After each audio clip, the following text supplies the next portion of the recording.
Oke, kelihatan ya? Kelihatan?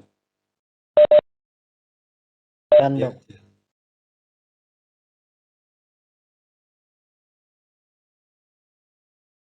Oke, kemarin peristiwa kontraksi, mekanisme kontraksi kita sudah pelajari, saudara sudah mengerti. Kemudian kita lanjutkan dengan pengukuran gelombang kontraksi ya, gelombang kontraksi. Nah, seperti saya sampaikan kemarin,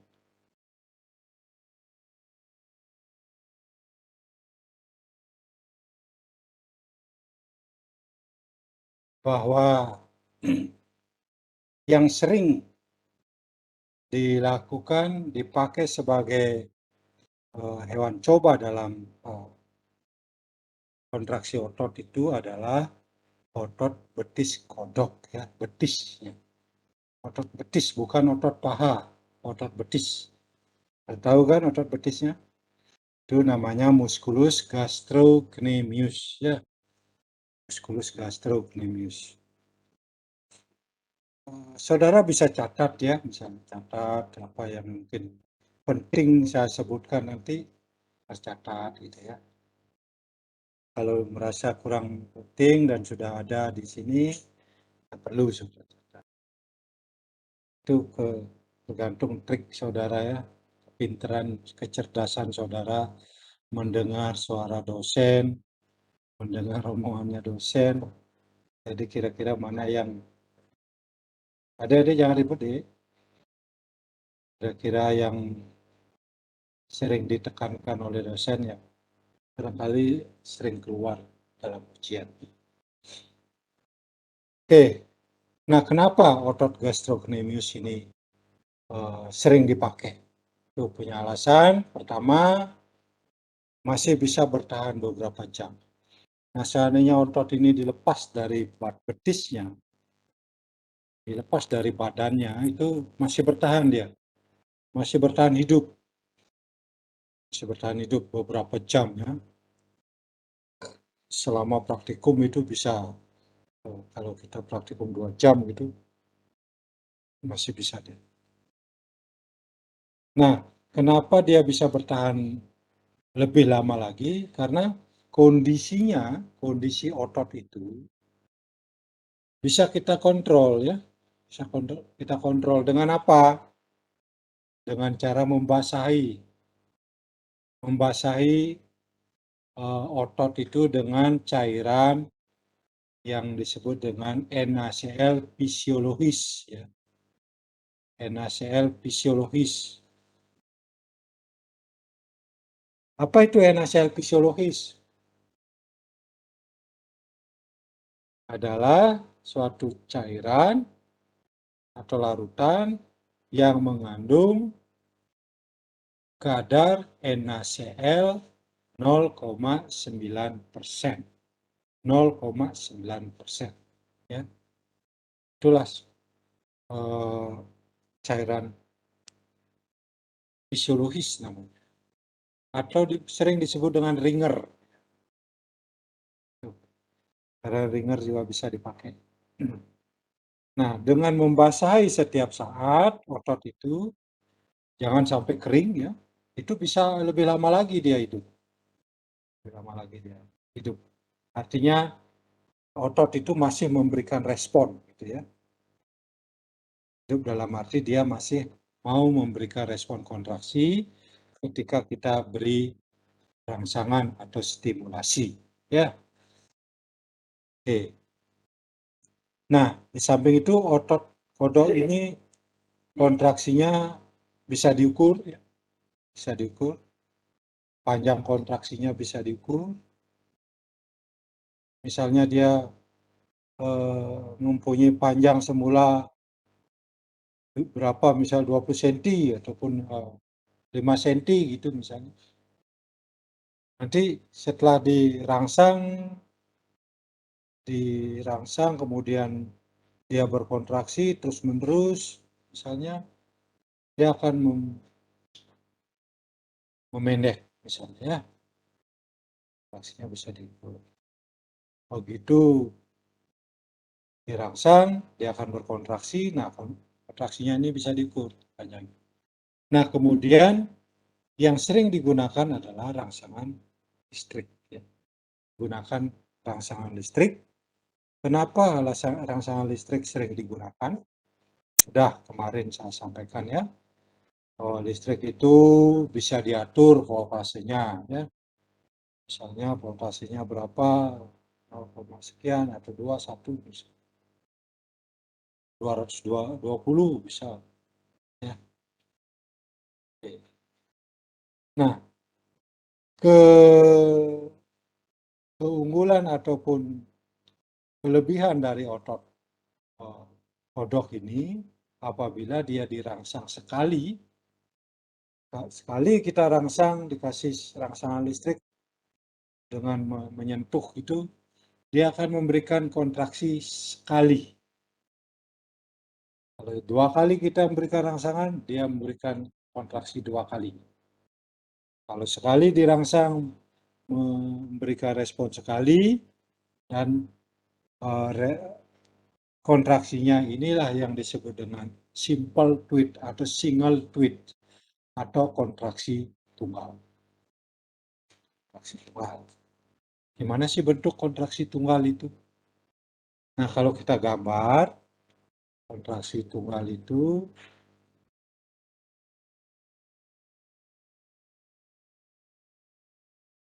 seperti ini ya. Seperti ini. Seperti ini gambarnya. Kurvanya akan terbentuk seperti ini. Kalau kita rangsang sekali.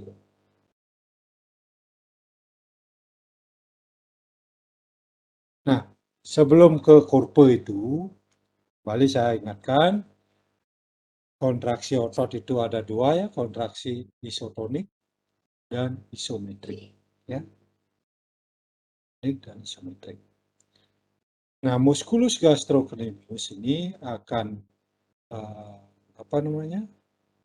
Akan kita pakai sebagai percobaan ya untuk mengetahui apakah otot itu mengkerut apa tidak, memendek apa tidak.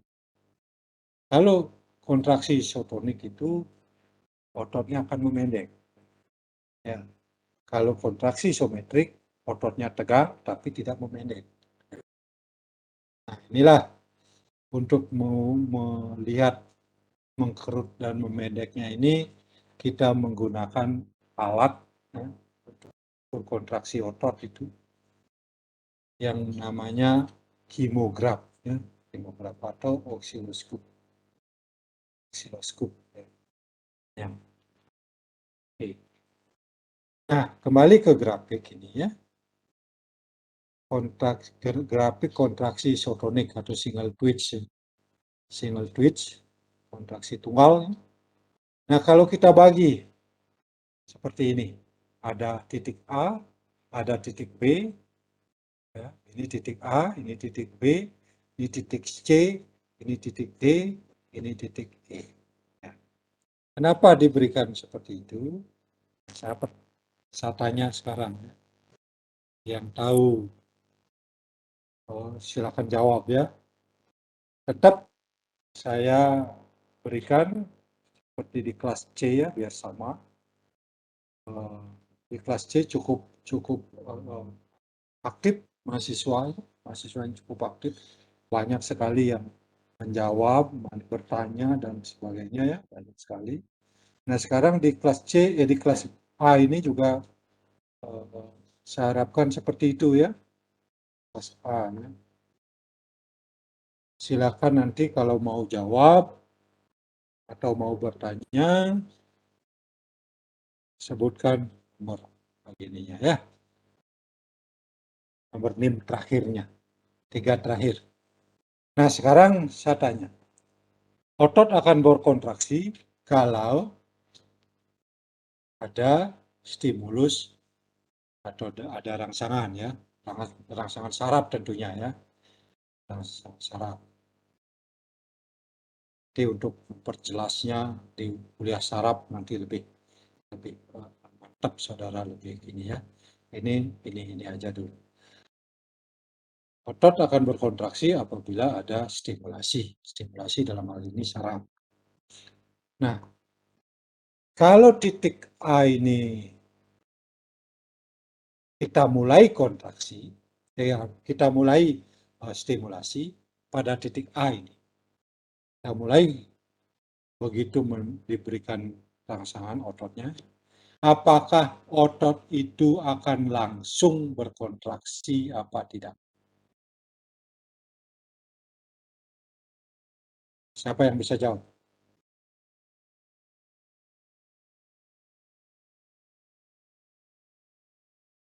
Izin menjawab, Dok. Ya, Dia Nanda belum berkontraksi. 034. Dia belum 034 ya. berkontraksi, Dok. Karena pada Yang keras periode dikit ya. Apakah ulang. langsung berkontraksi apa tidak? Jawab ya apa tidak? Tidak, Tidak. Kenapa? karena dari grafik udah ditunjukkan, Dok, kalau kontraksinya dari B ke C. Apa namanya? Jangan lihat grafiknya gini ya. Saya tanya, apakah otot itu begitu dirangsang memberikan kontraksi apa tidak? Itu jawabannya. Itu pertanyaannya. Tidak, Dok. Tidak. Kenapa? Alasannya kenapa? Alasannya yang penting ini. Jangan lihat grafik dari grafik. Kenapa? Mungkin itu perlu proses, Dok. Perlu proses ya. Oke, prosesnya gimana? Prosesnya antara A ke B. Enggak, bukan itu maksudnya. Bukan, tidak seperti itu. Sederhana itu, enggak ada seperti itu. Kelas C tadi bisa jawab ini.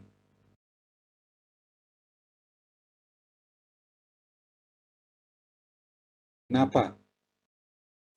Dia perlu proses. Oke, betul. Ada jeda waktu sedikit ya.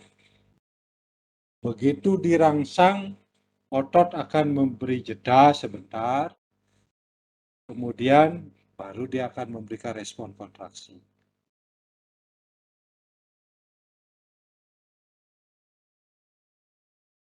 Dia perlu waktu ya, menyampaikan rangsangannya, kemudian ke sarafnya, ke ujung aksonnya itu, ya di situ ada neurotransmitter, ya untuk berpolarisasi itu ada neurotransmitter itu harus didorong juga keluar, kemudian neurotransmitter itu akan ditangkap oleh reseptor dan seterusnya, itu perlu T-tubulus juga ya, untuk ke sarkoplasmik akan mengeluarkan kalsium yang akan menyebabkan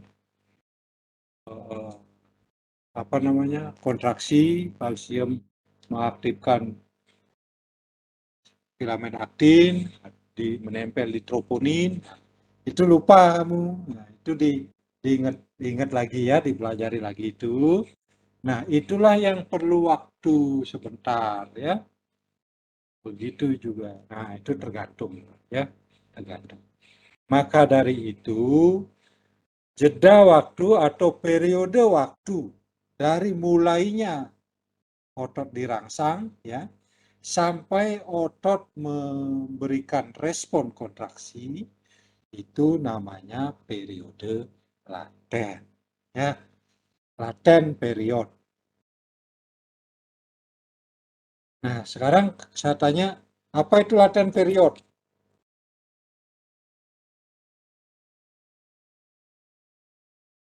Saya bolak-balik begitu aja. Laten period adalah waktu yang diukur ataupun jeda waktu mulai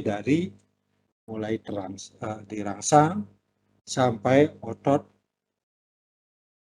sampai otot memberikan respon kontraksi. Nah, itu periode laten. Ya, jelas ini jelas. Jelas. Nanda. Siapa Nanda ya?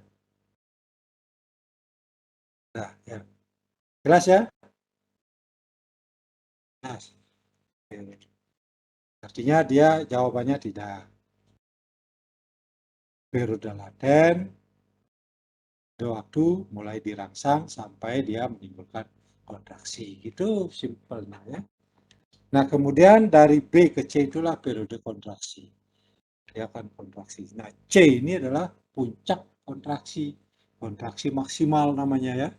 Sampai di C ini kontraksi maksimal. Kemudian dari C ke D adalah periode relaksasi. C ke E apa namanya? E ke C. Titik C. Namanya tinggi kontraksi ya. Tinggi kontraksi atau amplitudo kontraksi.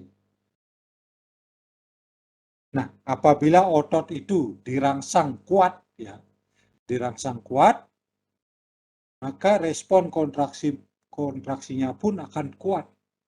Nah, kalau respon kontraksinya kuat, berarti tinggi kontraksinya ini akan lebih tinggi.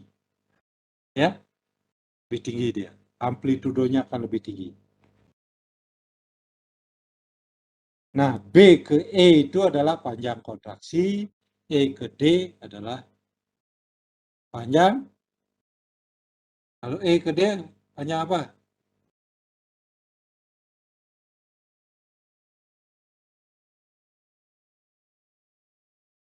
C ke D apa? Periode apa C ke D? Relaksasi, Dok. Relaksasi. Kalau E ke D apa? Panjang apa namanya? Kalau B ke E panjang? B ke E? B ke E. Panjang kontraksi. Ya, ini panjang kontraksi namanya. Panjang kontraksi itu satuannya sekon ya, sekon ya. Detik misalnya ya, waktu. Bukan panjang sentimeter itu ya. Meter itu ya. Panjang kontraksinya sekon. Lama kontraksi maksudnya. Ya. Nih, kalau ini kontraksi, ini panjang apa namanya? Panjang relaksasi, Dok. Panjang relaksasi, Dok. Jangan ragu-ragu ya, jawab aja. Kalau salah enggak apa-apa kok. Ya, nanti kalau salah dibenerin. Ya. Panjang relaksasi, ini panjang kontraksi, ini panjang tinggi kontraksi atau amplitudo ya. Ini AB periode laten. Ini diapalin ya. Diapalin. Misalnya BC ini kalau dia begitu dirangsang langsung tes meningkat dia bisa begini grafiknya. Tingginya lebih tinggi. Panjang kontraksinya lebih pendek, dia lebih cepat dia berkontraksi. Pendek dia. Panjangnya cepat. Relaksasinya pun akan cepat. Ya. Cepat. Nah,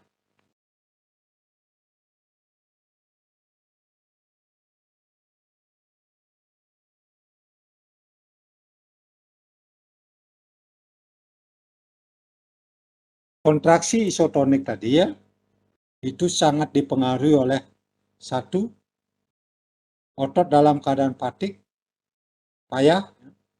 Kalau ototnya payah itu kontraksinya udah kuat ya. Dipengaruhi oleh tekanan atau beban. Nah, seandainya ujung otot ini yang satu dipiksir, yang lain dibebani,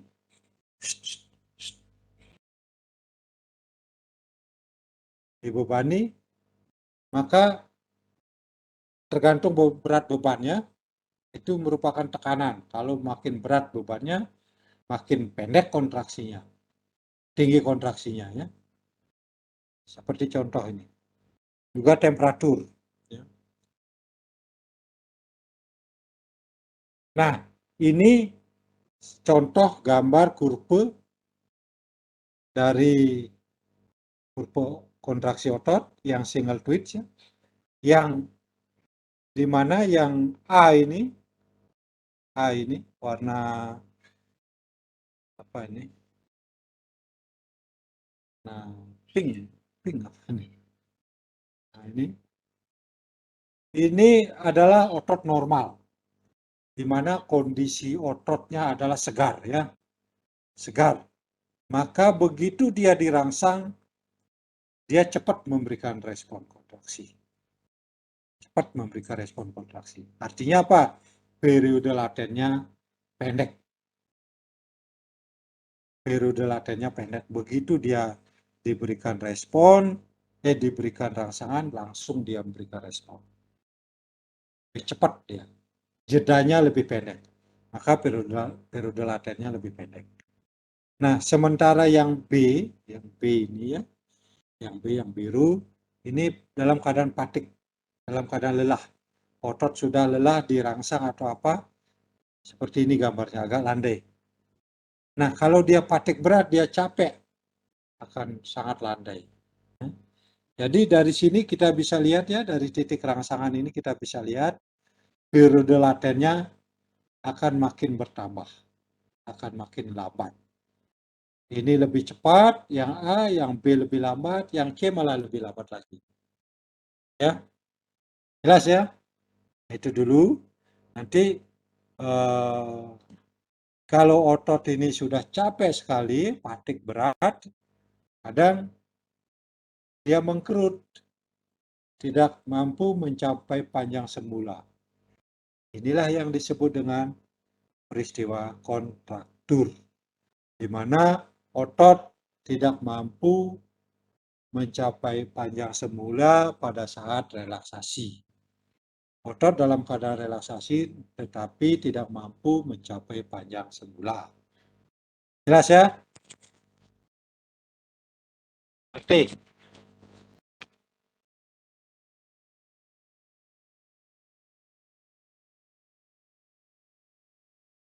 Oke.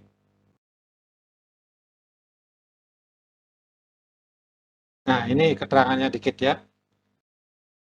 Pada keadaan fatigue, otot dalam keadaan fatigue, apa yang terjadi? Periode latennya bertambah, seperti tadi, ya. Tinggi kontraksinya berkurang atau lebih pendek.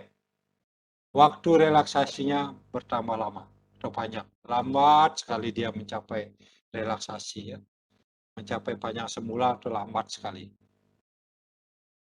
Nah, kadang dia tidak gagal, dia mencapai panjang semula yang disebut dengan kontraktur. Ini keterangan yang tadi itu, ya. Nah, ini kalau pengaruh tekanan. Kalau dikasih beban 0 itu tinggi kontraksinya. Kalau dikasih beban 5 gram misalnya atau 5 miligram, agak pendek dia. Begitu juga makin berat beban, dia amplitudenya atau tinggi kontraksinya makin pendek. Ya. Lalu pengaruh temperatur, dia punya temperatur maksimal.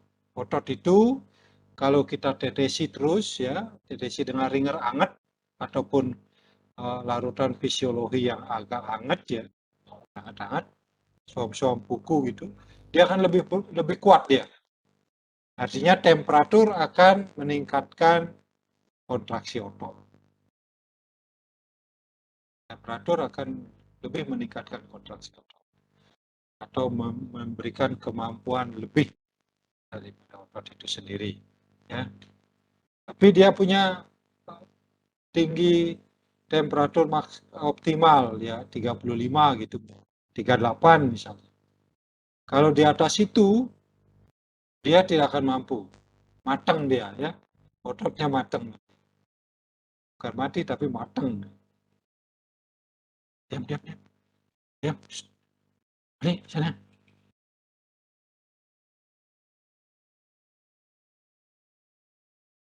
Ganggu kucing.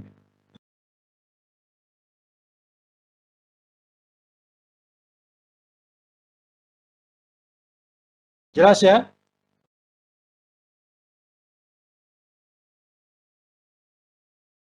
Ini yang temperaturnya 35, begitu dirangsang langsung naik ya.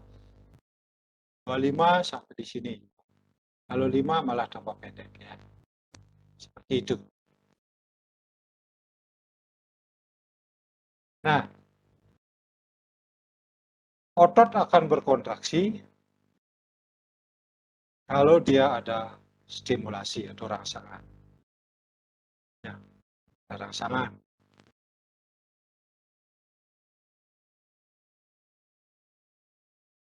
Apakah semua rangsangan akan mampu memberikan respon kontraksi pada otot? Tergantung, ya. Tergantung kuat rangsangnya, ya. Tergantung intensitas rangsangannya. Ingat itu. Di sini tidak ada. Kalau bisa dicatat ya. Intensitas rangsangannya. Otot akan memberikan respon kontraksi kalau satu, keadaan ototnya segar. Artinya otot itu masih hidup dan mampu memberikan respon. Satu, dalam keadaan segar gitulah. Dua, tergantung dari intensitas rangsangannya. Karena tidak semua rangsangan itu mampu memberikan respon kontraksi pada otot.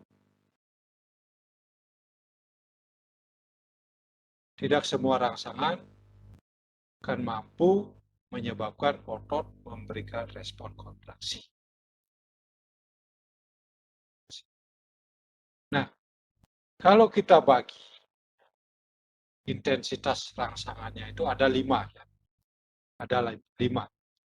Yang namanya intensitas rangsangan subminimal, ya. Subminimal. Yang kedua adalah intensitas rangsangan minimal. Yang ketiga, intensitas rangsangan submaksimal. Yang keempat adalah intensitas rangsangan maksimal. Yang kelima adalah intensitas rangsangan supramaksimal. Supramaksimal. Ayo, sekarang saya tanya dalam satu pertanyaan lagi. Apa itu intensitas rangsangan subminimal? Kalau saudara cerdas, saudara mendengarkan omongan saya tadi, pasti saudara bisa menjawab dengan benar. Apa itu rangsangan subminimal? Ayo cepat. Baru satu ini 034 aja. Apa itu intensitas rangsangan subminimal? Intensitas rangsangan itu sama dengan kekuatan rangsangan. Kalau kita menjelaskan rangsangan itu. Sudah, oke. Dia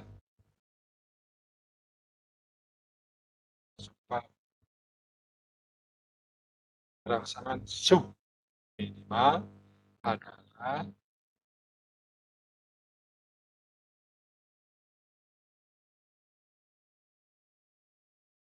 betul ya, benar ya.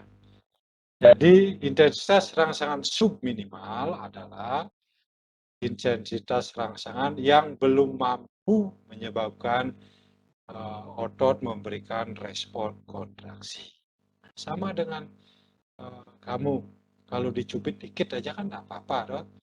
Nah, saudara reken.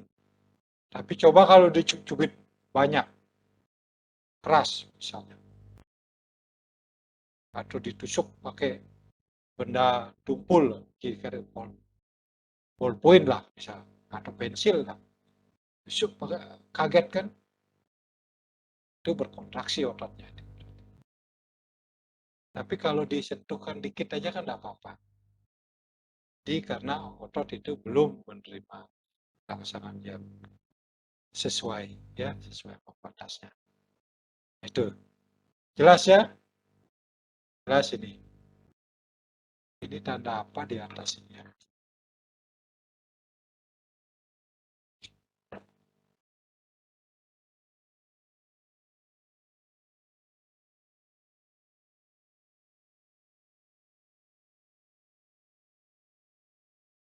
Suara saya dengar jelas ya? Jelas? Jelas, Dok. Jelas ya. Dok. Jelas, Dok. Oke. Nah, intensitas rangsangan minimal. Apa itu? Ayo.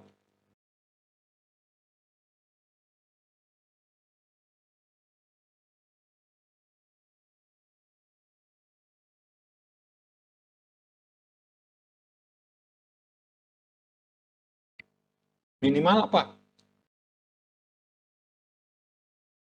Subminimal udah tahu. Yang minimal? Intensitas rangsangan minimal. Namanya kan minimal, minim. Udah. Mohon izin, Dok, sedikit menimbulkan rangsangan, Dok. Mega Gina. Wih. Iya, Dok. Berapa ngomong kamu? 037, Dok. 37. Mega Gina Dwi R. Ya. Sedikit menimbulkan rangsangan gitu. Sedikit menimbulkan kontraksi gitu. Betul, Dok. Ya. Oke. Lengkapnya, intensitas rangsangan minimal adalah intensitas rangsangan yang mampu menyebabkan otot memberikan respon kontraksi minimal, ya. Kontraksinya minimal. Buat definisinya ya, yang benar, yang mengerti, yang mudah dipahami. Intensitas rangsangan minimal adalah intensitas rangsangan yang mampu mengakibatkan otot berkontraksi minimal. Kontraksinya minimal, paling kecil. Tapi dia sudah mampu memberikan respon. Di ototnya sudah memberikan respon, tapi harus sedikit.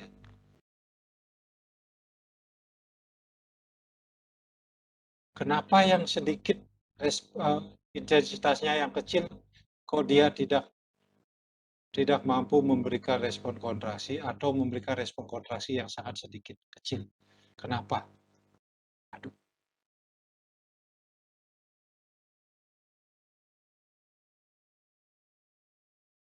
Karena rangsangan itu, ya, rangsangan itu kembali lagi ke apa namanya,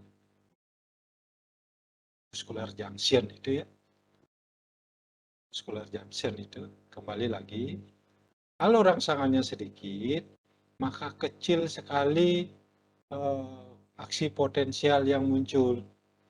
Munculnya aksi potensial itu sangat kecil, ya, sehingga merambatnya ke tubulus T itu sedikit, kecil, sehingga mungkin beberapa sel saja yang baru diberikan rangsangan atau sampai menerima rangsangan. Di beberapa sel otot saja yang mampu, yang dapat menerima rangsangan itu, sehingga kontraksinya pun sangat kecil. Kontraksinya pun sangat kecil. Nah, seandainya banyak sel-sel otot mendapat rangsangan, jadi dia mendapat aliran aksi potensial yang banyak, dia akan serentak. Otot itu akan all or non low ya, all or non low juga berlaku di sini. Dia akan berkontraksi maksimal gitu. Kalau dia apa namanya diberikan intensitas rangsangan yang maksimal, ya, maksimal berkontraksi itu. Kalau dia begininya tidak mencapai ambang batas, semuanya tidak akan berkontraksi. Semua sel akan diam, tidak memberikan respon. Itu. Ya, jelas ya? Oke.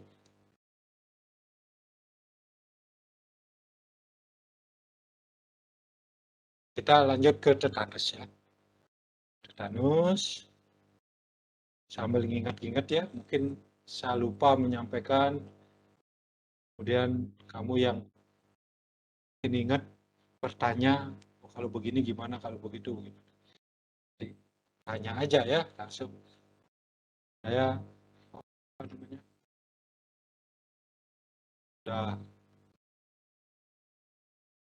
Saya menggabung-gabung ini PowerPoint yang kira-kira yang harus saudara dapatkan itu hanya di sini saja.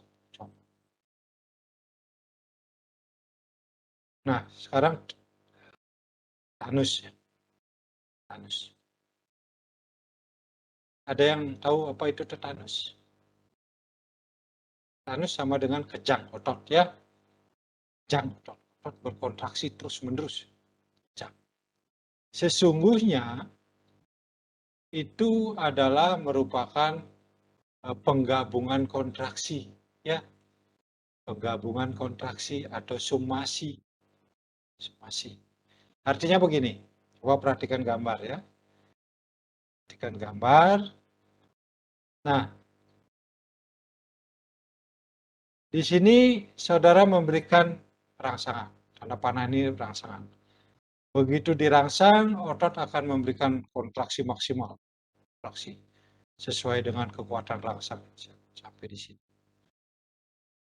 Kemudian kembali lagi dia turun karena single twitch ini turun. Nah, sebelum turun, sebelum sampai relaksasi penuh, dari puncak ini saudara rangsang. Ternyata di rangsangan di sini baru dia sampai. Baru dia memberikan respon kontraksi lagi. Kekuatan rangsangan yang kedua ini lebih kuat lagi ya. Maka dia akan menggabung kontraksinya itu. Gabung kekuatan kontraksinya jadi lebih tinggi. Akhirnya digabung. Itulah yang disebut dengan summation. Kalau yang ketiga di sini saudara rangsang, di sini akan naik lagi. Ya. Nah, kalau kita rangsang di sini misalnya akan bergabung-gabung bergelombang begitu kamarnya. Ya.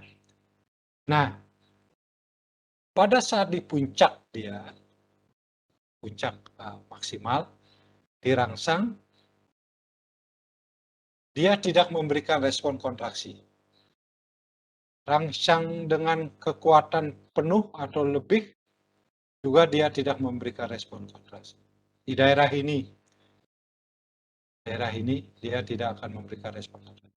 Tetapi di daerah ini baru dia memberikan respon kontraksi. Dia turun di sini, baru sampai di sini, baru dia memberikan respon kontraksi. Nah, daerah di mana dia tidak memberikan kontraksi inilah yang disebut dengan periode refraktoar. Ya, periode refraktoar, waktu di mana dengan stimulus yang kuat yang kedua, otot tidak memberikan respon kontraksi. Itulah disebut dengan periode refraktoar. Nah, ternyata periode refraktoar itu dibagi dua lagi. Periode refraktoar absolut dan periode refraktoar relatif. Ya. Nah, yang absolut itu di mana periodenya ini sama sekali dia tidak memberikan respon kontraksi. Dia tidak memberikan respon di sini. Biar dirangsang dengan kekuatan apapun, dia tidak akan memberikan respon. Nah, sementara di mana dia mampu memberikan respon, mulai memberikan respon itu, nah itulah yang disebut dengan periode refraktoar relatif. Ya, jadi ada dua, absolut relatif. Yang absolut sama sekali dia tidak memberikan respon, walaupun dirangsang dengan kekuatan lebih kuat lagi, dia tidak akan memberikan respon. Sementara yang ini bisa memberikan respon. Memberikan respon disebut dengan relatif, ya.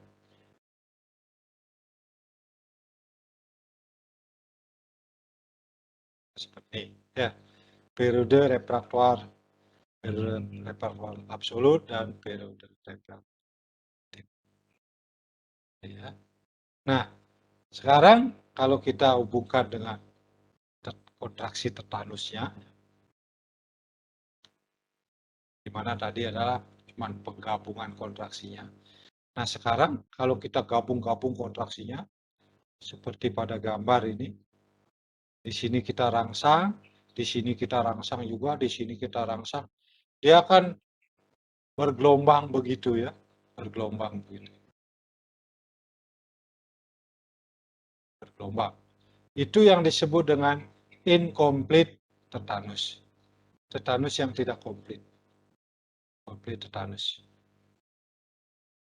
Nah, di mana rangsangannya ini agak lambat ya, agak lambat. Kalau kita pakai listrik dengan menekan knob itu dan apa on off itu, tek tek tek tek tek tek tek tek. Kalau saudara bisa cepat, tek tek tek tek tek, itu misalnya tangannya kalau kurang lebih untuk menjadi gambarnya seperti ini, semut rata, ya, gambarnya menjadi rata. Ini paling tidak 30 kali per detik. Saudara bisa merangsang ini. Baru dia akan menjadi komplit tetanus. Ya. Ini yang disebut dengan komplit tetanus. Kejangnya sudah cet ya, cek, nah, diam. Ya. Tidak lagi kejang gitu. Tidak lagi kejang, udah cek gitu ya, diam. Itu namanya komplit tetanus. Nah, kalau sudah sampai komplit tetanus, inilah yang kemungkinan menyebabkan otot tidak akan bisa kembali ke panjang semula yang disebutkan tadi ya. Artinya ya sudah patik, ya sudah tidak mampu lagi, ATP-nya sudah sangat jauh berkurang, tidak capai panjang semula. Oke, jelas ya? Nah, kontraksi isometrik sudah ya. Contoh kontraksi isometrik ketika saudara berdiri. Otot betis, otot bahu, otot pinggang, itu semua berkontraksi. Yang berdiri itu untuk menyangga tubuh biar tidak jatuh rebah. Itu berkontraksi itu walaupun dia tidak memendek, tapi dia tegak, tonusnya meningkat. Sudah. Nah, dari mana otot dapat energi untuk berkontraksi? Sumber energi pada otot adalah dari metabolisme karbohidrat dan metabolisme lemak. Metabolisme karbohidrat, metabolisme lemak. Karbohidrat contohnya glikogen, glukosa. Kalau glikogen itu apa? Glukosa yang ada pada yang disimpan di dalam, ayo sebut, nyeletuk aja lah. Glikogen adalah glukosa yang tersimpan di, waduh,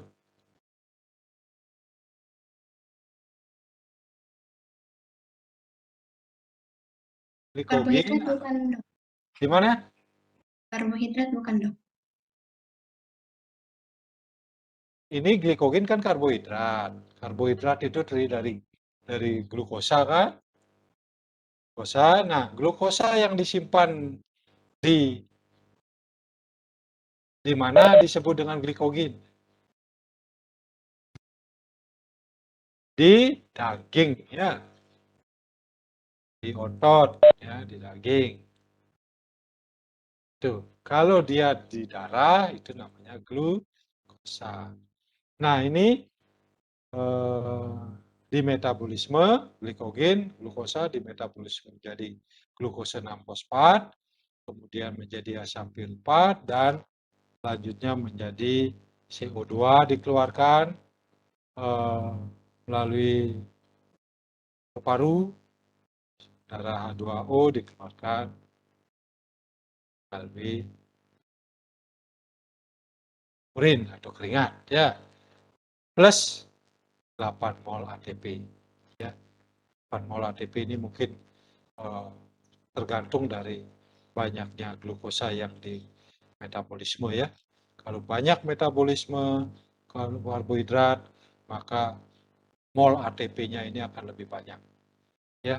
Ini mungkin yang minimal, ya. Oke, ingat ya, sumber energinya adalah karbohidrat dan lemak. Proses metabolisme karbohidrat dan metabolisme lemak. Tetapi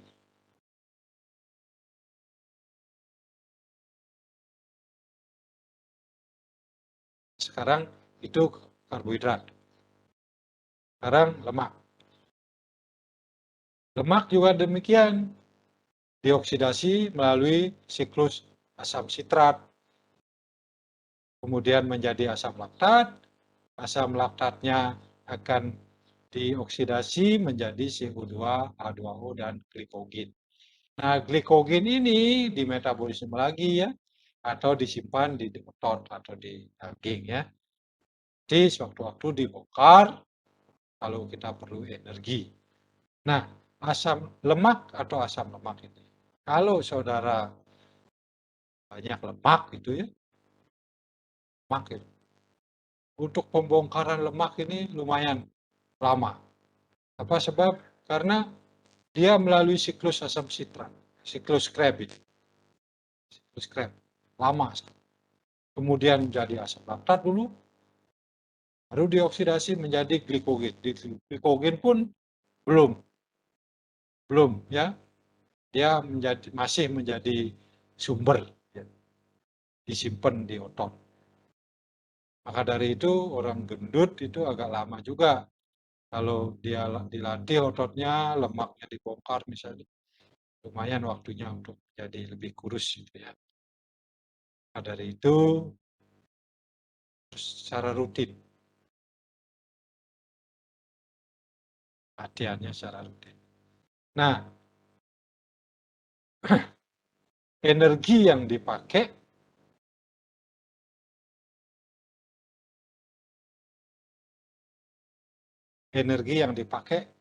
di otot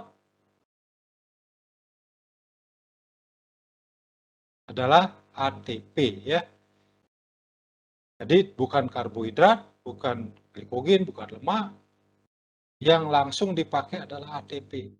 Nah, ATP ini dapat dari karbohidrat, ya, dari lemak. ATP. Seperti kemarin di kontraksi otot itu kan ATP-nya dipecah oleh enzim ATPase jadi ADP plus P energi, ya. PI ini P dependent. Jadi energi inilah yang dipakai untuk mendorong atau power stroke-nya itu, ya. Power stroke. Dorong kepala miosin untuk tarik aktinnya.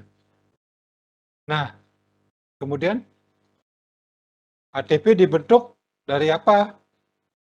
Dari ADP, ya. ATP dibentuk dari ADP. Nah, ADP ini, ya, harus melalui transfosforilasi keratin fosfat dulu. Transfosforilasi keratin fosfat,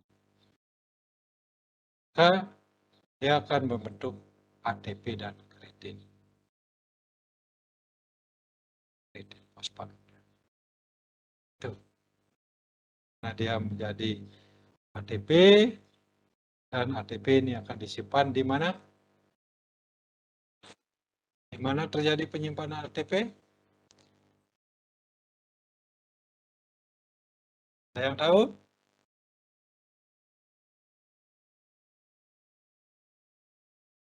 Ada yang tahu?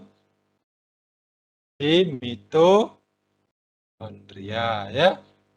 Aduh, ini kalau mau kuliah itu dibaca dulu ya, dipelajari dulu apa yang disampaikan kemarin.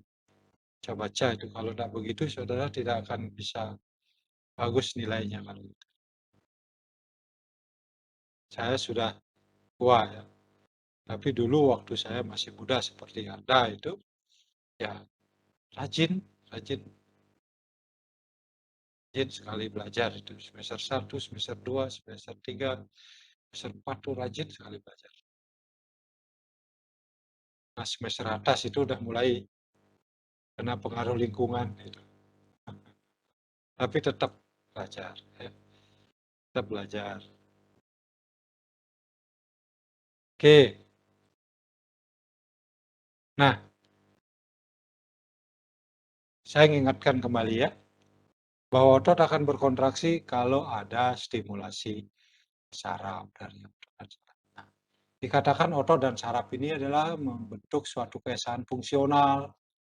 Keesaan fungsional itu adalah fungsinya sama ya, jadi satu gitu. Otot perlu saraf, ya. Saraf juga perlu otot. Kalau tidak ada otot, apa yang disarapi? Maka disebut dengan keesaan fungsional. Nah, ketika dia berhubungan langsung,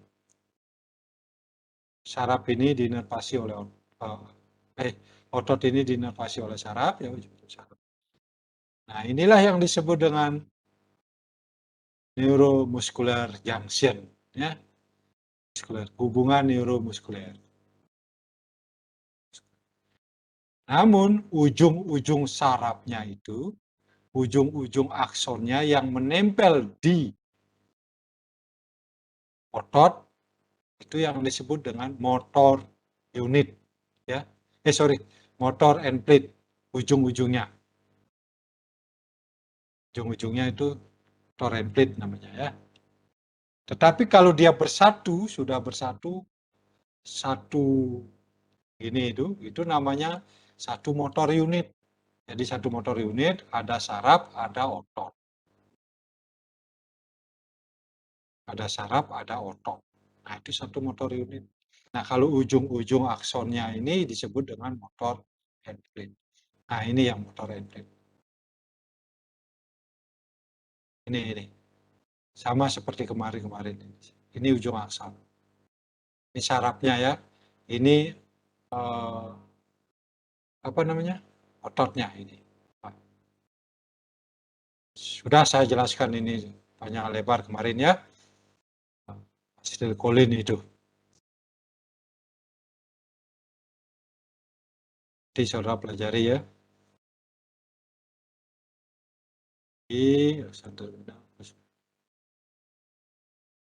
Oke.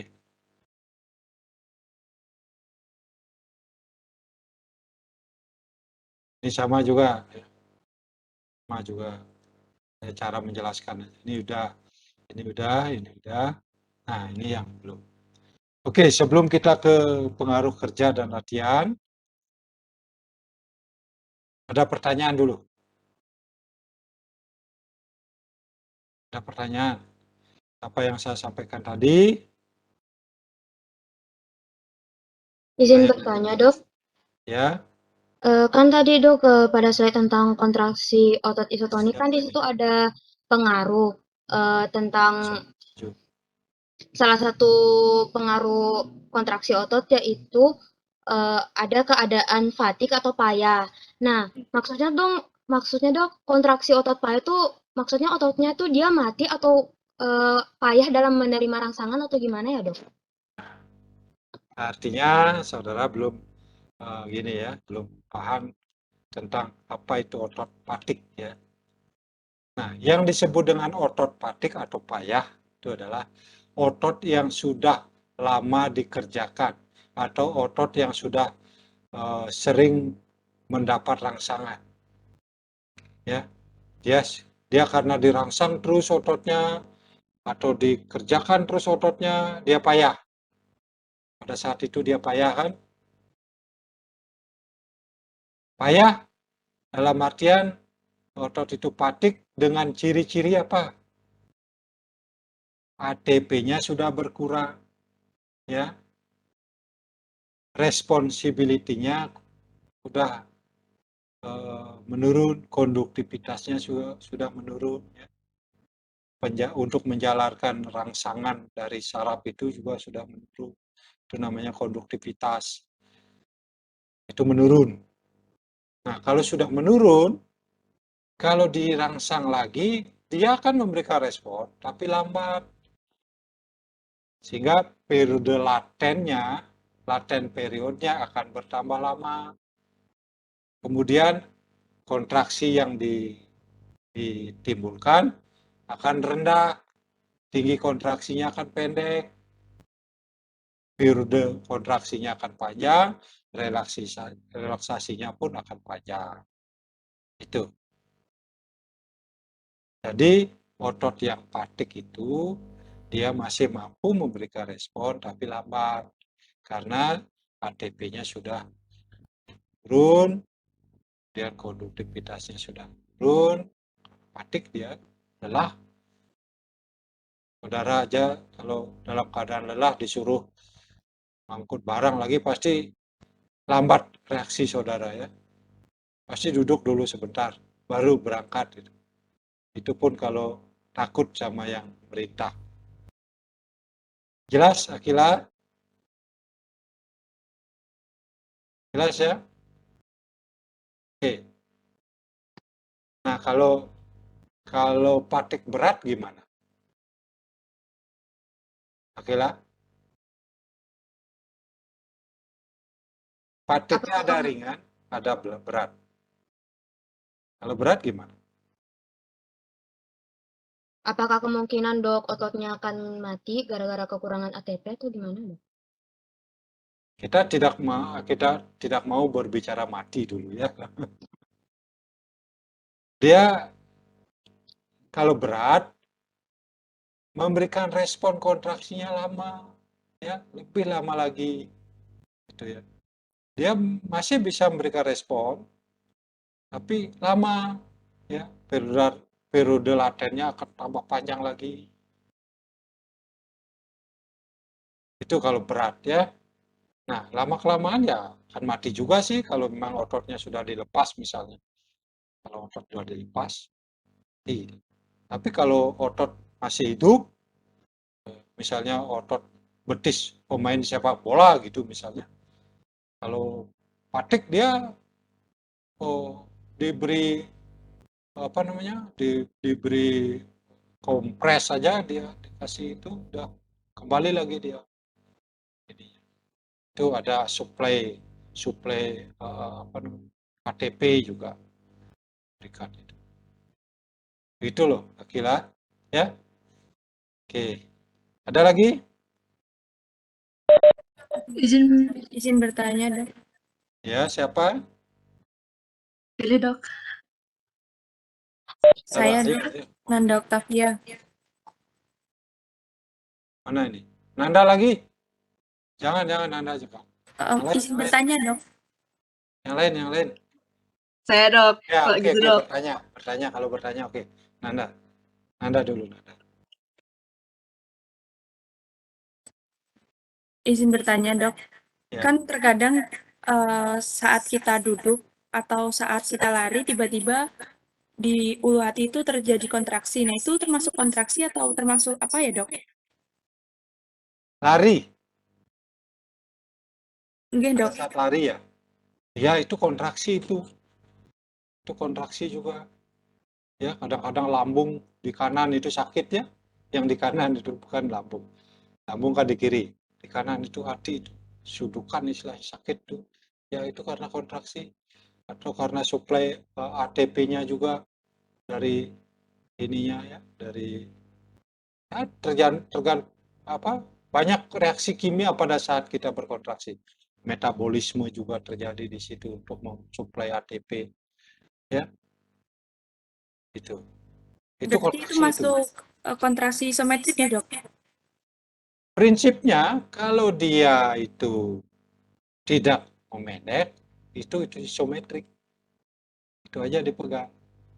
Kalau dia memendek, mengkerut, bisa melungker kamu. Ya. Ada kontraksi perut itu bisa kram perut itu mendek dia itu. Itu kram namanya. Itu kram. Itu kontraktur itu sama dengan kontraktur. Tapi kontraktur yang reversible ya, yang kembali bisa kembali ke normal ya.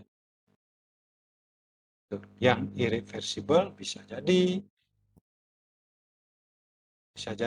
kalau otot itu lepas seperti otot bodok itu ya irreversible dia kalau sudah kontraktur. Oke. Ada di belakangnya Sri Wardi ya. Silakan. 019. Ya dok, udah boleh masuk dok ya? Udah. Oke. Mengenai yang tadi dok tentang intensitas rangsangan itu kan baru sampai minimal itu yang dijelasin dok ya. Nah saya penasaran tentang submaksimal, maksimal sama supramaksimal. Itu kan ada 5 dok ya. Kalau Yeah. misalnya supramaksimal itu paling maksimal banget.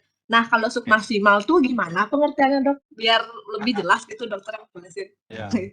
Supramaksimal ngerti juga kamu? Yang mana dok? Yang supramaksimal, yang kelima apa? Supramaksimal. Apa itu supramaksimal? Kalau udah supramaksimal berarti yang paling maksimal banget ya dok ya? Ya betul. Apa namanya? Tadi saya kelewatan ya. Iya dok. Sub minimal sudah ya. Minimal sudah. Saya lompatin. Maksimal adalah intensitas rangsangan yang menyebabkan otot memberikan respon kontraksi maksimal. Nah, kalau udah otot memberikan respon kontraksi maksimal, ya itulah rangsangan maksimal, intensitas rangsangan maksimal. Kemudian yang supra maksimal,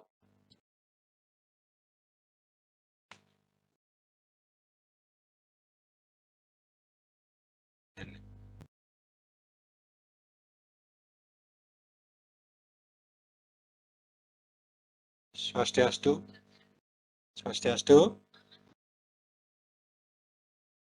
Oh, saya nama ada fotonya.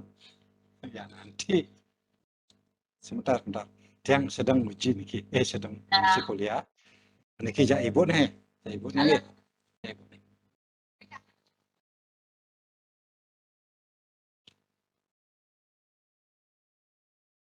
Sebentar ada telepon masuk.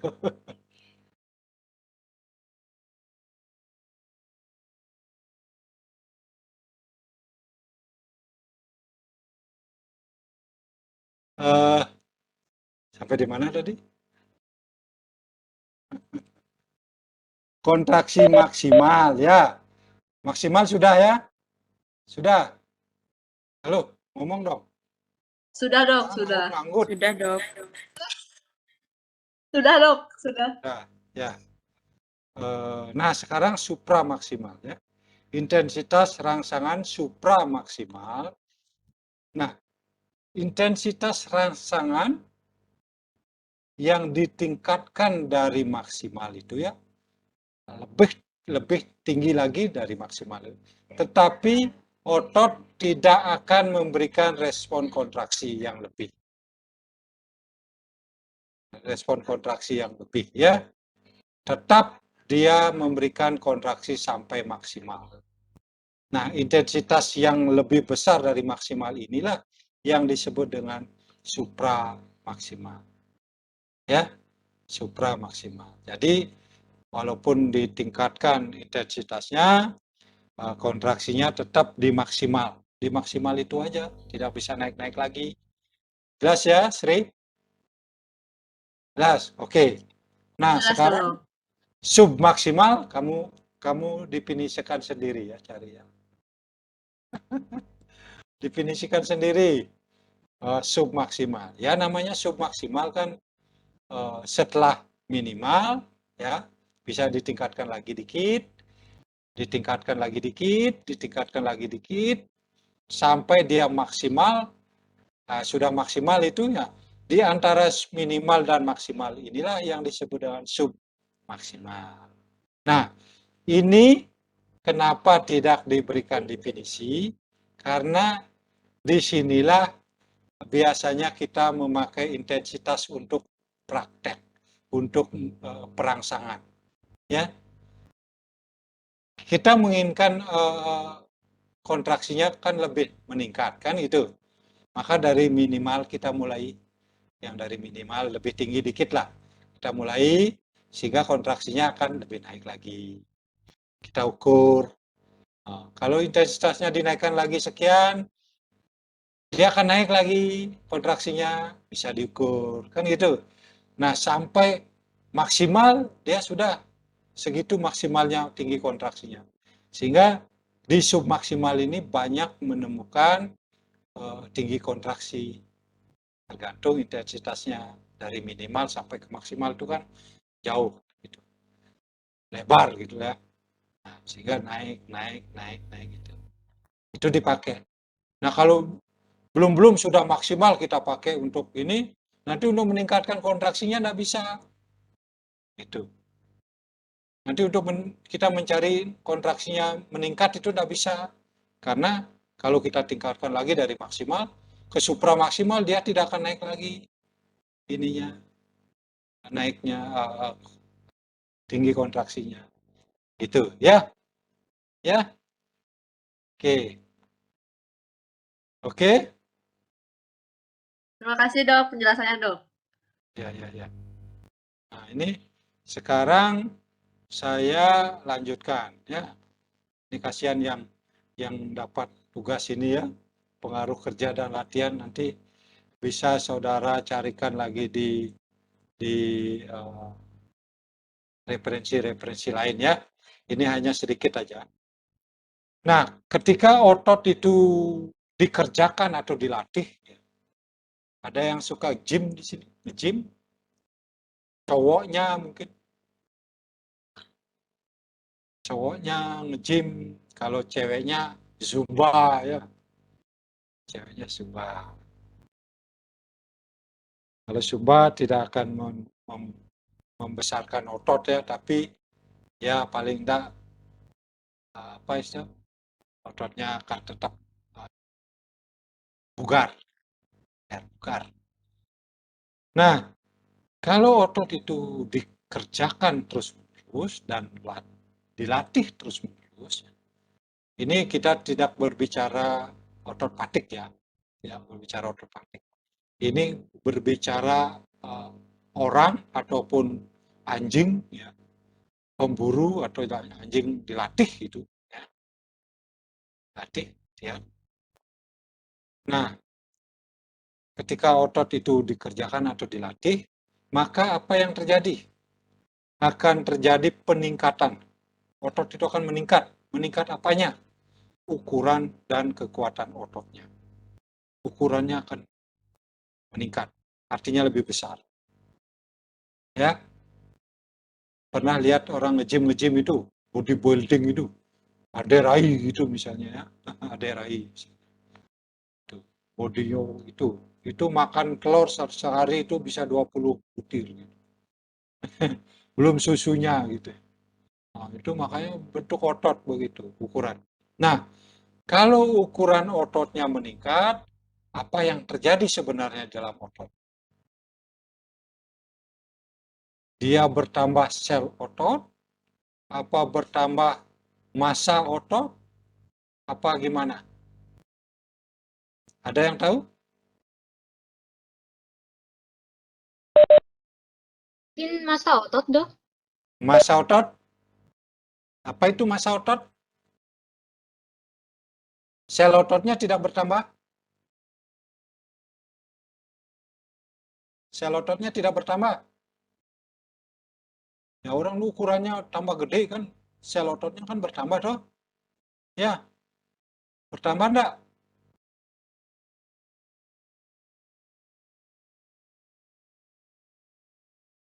Ayo, sel ototnya bertambah enggak? Sel ototnya tidak bertambah ya. Kalau dia bertambah, sel ototnya itu namanya tumor ya. Tumor, jadi besar ototnya tapi tumor gitu. Yang bertambah itu adalah massa otot ya. Apa itu massa otot? Ya, bagian-bagian komponen-komponen yang ada di dalam otot itu yang bertambah. Apa itu?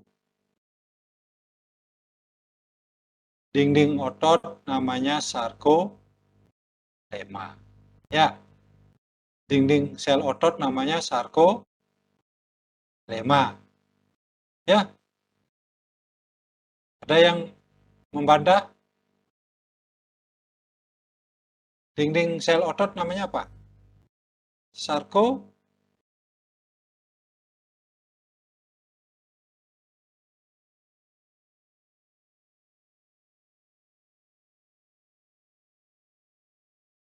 Hah? Kemarin kan sudah itu. Sarkolema ya. Sarkolema. Oke deh kalau gitu. Nah, ukuran bertambah, kekuatan otot pun akan bertambah. Kenapa dia bertambah kekuatan ototnya? Itu nanti dijelaskan lagi kalau gitu ya. Nah, kemudian yang terjadi peningkatan ketika otot dilatih adalah efisiensi. Efisiensi otot dalam penggunaan energi. Ya, dia efisien. Kalau otot yang sudah terlatih itu efisien sekali dia menggunakan energi. Nah, ketiga adalah ketahanan dalam melakukan kerja. Jadi otot yang terlatih, otot yang biasa dipakai lari misalnya, dia akan kuat larinya ya. Dia tahan larinya. Ketimbang yang tidak pernah lari. Yang tidak pernah lari dia disuruh lari 100 meter aja udah capek dia. Capek. Nah, kalau yang terlatih itu bisa berkilo-kilo dia, berkilo-kilometer dia lari, dia belum capek, dia sudah tahan. Ya. Tuh.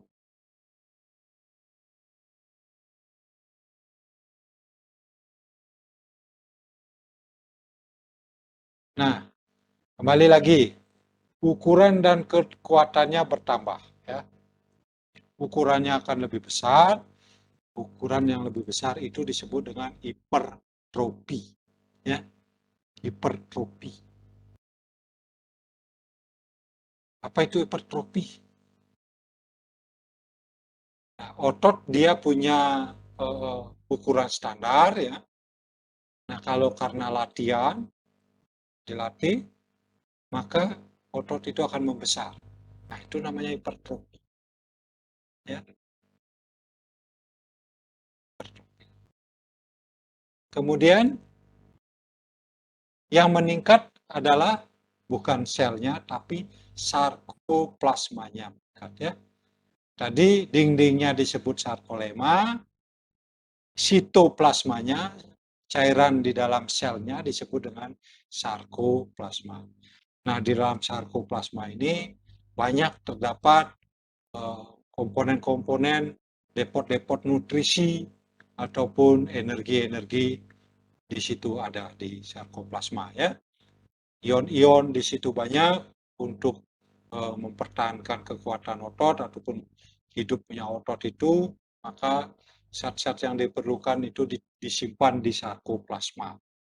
Maka kalau sarkoplasmanya tambah banyak, depotnya itu tambah besar, berarti ototnya akan tambah kuat karena dia punya energi, simpanan energi yang besar. Maka kekuatan ototnya akan meningkat. Ya. Nah, otot yang tidak pernah digunakan atau tidak digunakan, dia akan atrofi. Nah, kalau saudara malas bergerak, malas olahraga, otot saudara akan atrofi, mengecil, mengkerut, gitu. Ya, atrofi, ototnya mengecil, dia punya ukuran standar, tapi karena suatu sebab dia mengecil karena tidak pernah dilatih misalnya. Oke dia. Oke.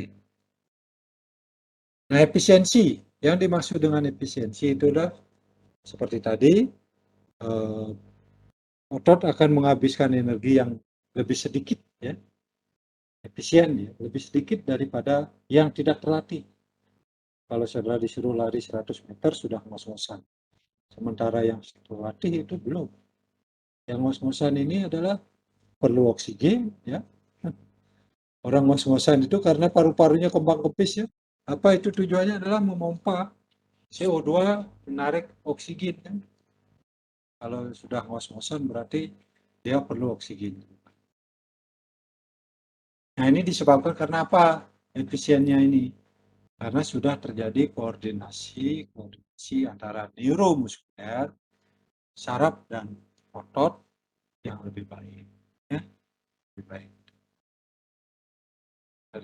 Dia terhindar dari deposit lemak atau asam lemak, apalagi apa namanya itu asam laktat, ya. Asam laktat tidak akan dia terhindar. Penggunaan oksigennya akan lebih baik. Diam, Dek. Dek, jangan ribut, Dek. Ribut. Penggunaan oksigennya akan lebih baik. Ya. Akan lebih baik. Maka dari itu, otot yang terlatih dikatakan efisien. Ya. Kita perlu oksigen banyak, karena ngos-ngosan dia enggak. Oke. Kemudian ketahanan otot. Ketahanan ototnya pun akan meningkat. Yang disebut ketahanan itu adalah waktu yang lama untuk menjadi lelah. Patik, ototnya patik itu akan lama waktunya, ya. Karena sirkulasi, respirasi, fungsi-fungsi tubuh itu sudah lebih baik dari yang tidak terlatih, gitu ya. Ini hanya inti-intinya aja saya ambil, nanti mungkin pengembangannya adalah paper, silakan cari referensi lainnya. Nah, kalau sudah sirkulasinya bagus, maka daya tahan tubuhnya akan bagus.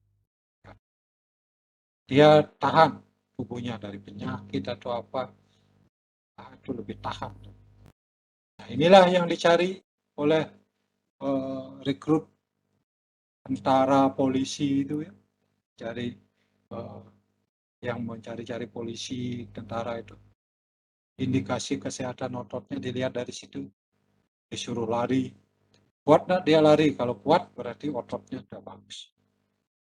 Ini indikasi kesehatan ototnya. Itu intinya, ya. Oke, ada pertanyaan? Izin bertanya, Dok. Ya, kalau bertanya disuruh cepat sekali, ya.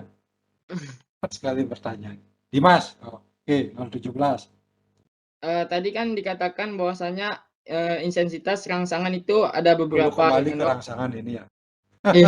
Iya, Dok. Ya, Ada sub minimal, minimal, dan lain sebagainya. Tadi dokter katakan bahwasanya apabila rangsangan yang diberikan terlalu kecil, maka semua sel itu akan diam karena rangsangan yang diberikan itu terlalu kecil.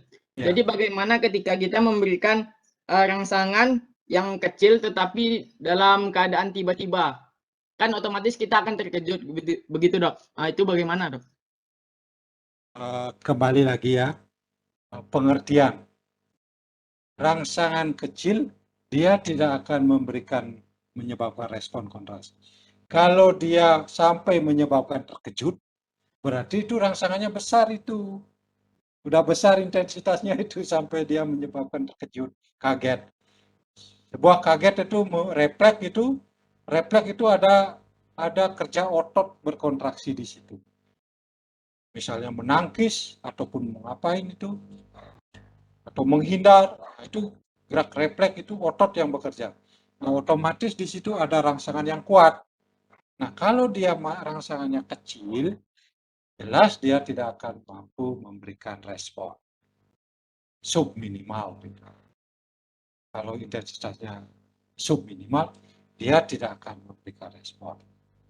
Tuh, ya. Kalau dia memberikan respon kecil, misalnya responnya itu minimal. Mulai terjadinya respon kontraksi. Baru mulai terjadinya respon kontraksi. Ada kalau dia di ototnya itu dirangsang, dia ada bergetar sedikit, tik, bergetar sedikit ya. Itu. Nah, itu udah ada respon itu. Itu minimal. Tapi kalau ditingkatkan responnya, dia akan memberikan respon yang besar. Itu, Dimas. Ya, jelas Dimas? Jelas, Dok. Oke. Ada lagi yang mana ini? Yang ini.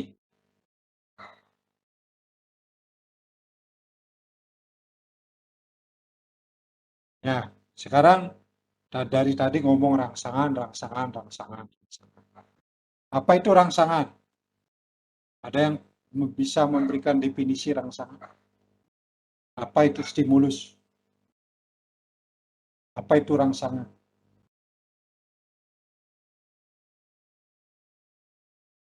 Apa itu rangsangan?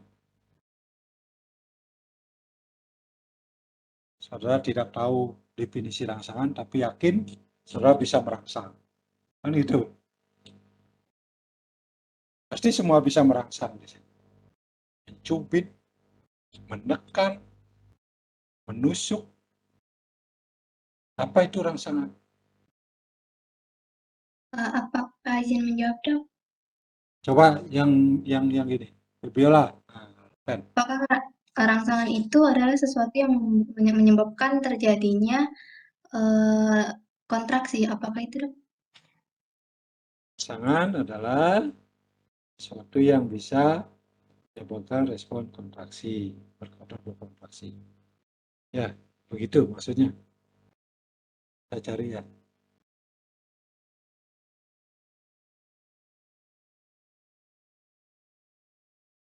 Biar saudara lebih ini, lebih bisa. Nah, ini definisi rangsangan. Rangsangan adalah perubahan keadaan luar yang dapat menimbulkan reaksi yang spesifik atau efek ya pada organ dari suatu organisme. Misalnya organnya adalah sel otot, maka otot akan berkontraksi. Itu perubahan keadaan luar. Perubahan keadaan luar bisa panas, bisa dingin, bisa temennya di sebelah jahil mencubit, ya, menyenggol ataupun mendorong. Nah, itulah rangsangan. Atau rangsangan dari kimia misalnya, pakai zat-zat yang menyebabkan panas misalnya, atau sakit misalnya.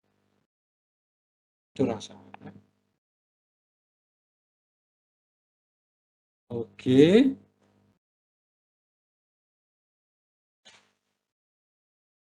Macam-macam rangsangan ini sudah ya, sudah kemarin.